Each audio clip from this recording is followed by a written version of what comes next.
Wild Peeta. When we met in 2009, you were up on stage, your brother, your sister, you were telling us about this phenomenal idea.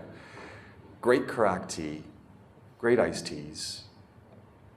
Wild Peeta had a very interesting story.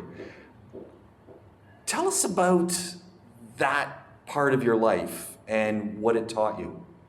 So Wild Peeta, like if I were to explain the power of Wild Peeta, it was the second most powerful Twitter brand in the entire Middle East as stated in a report by the US Department of State. So that's how powerful Wild Peeta was. But to our community, it was just these two Emirati guys who were, trying to start up this fusion shawarma restaurant. And what a lot of people don't know is Wild Peeta was, I can't remember now, something like 8 or 9 years in the making, speaking about Brazilians. So for 9 years, we tried to raise funds. We went to banks, we went to people, and everybody thought it was stupid. What? What do you want to do to the shawarma? So No. just in case someone is watching and they're going, what is a shawarma? So Leave. If you're asking that question, just leave. Bottom right, red button, leave. And then go to Wiki and type in shawarma. There we go. All right, no one's wondering. So here you have this 8 years in the making, trying to get this idea going, constantly being told, no, people laughing. They're going, but Ahmed over at Murdiff Cafeteria is doing it. Why do I want to get yours? That's enough to make most people after 2 months go, yeah, okay, this idea's not working.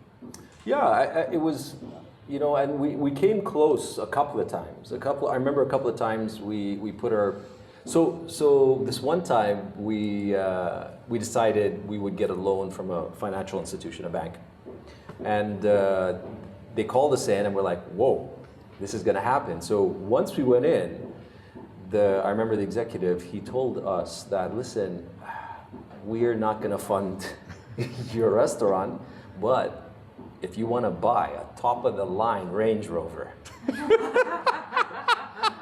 we got you. We got you. We're like, but listen, that's the money, that's how much we want for this restaurant. Why don't you fund this restaurant? And that mentality was not there, so that appetite for risk was not there, and let's break it down. If people keep buying Range Rovers rather than start a business that is a side income or that's sustainable, that in itself is not sustainable, right? So stop buying Range Rovers, people.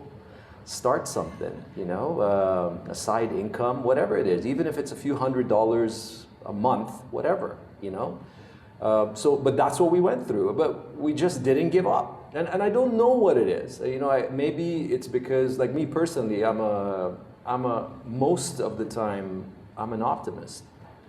So as soon as I get rejected, I forget.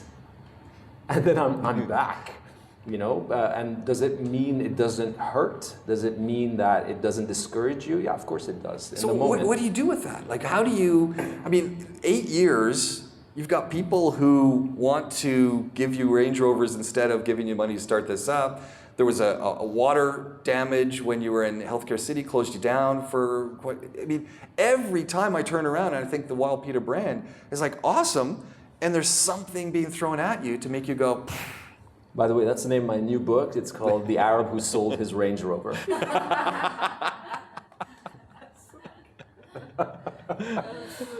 If you're a publisher, reach out to me.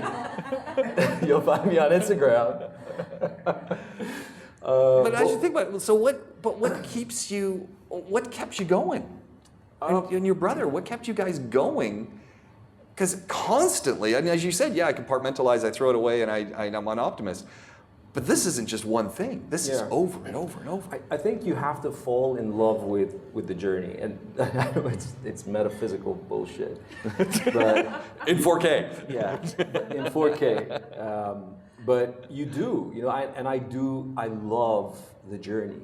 I loved going to the bank and speaking to that person, you know, and I didn't love getting rejected, but it was part of the story. It was the downs, and then and then there's going to be ups and so forth.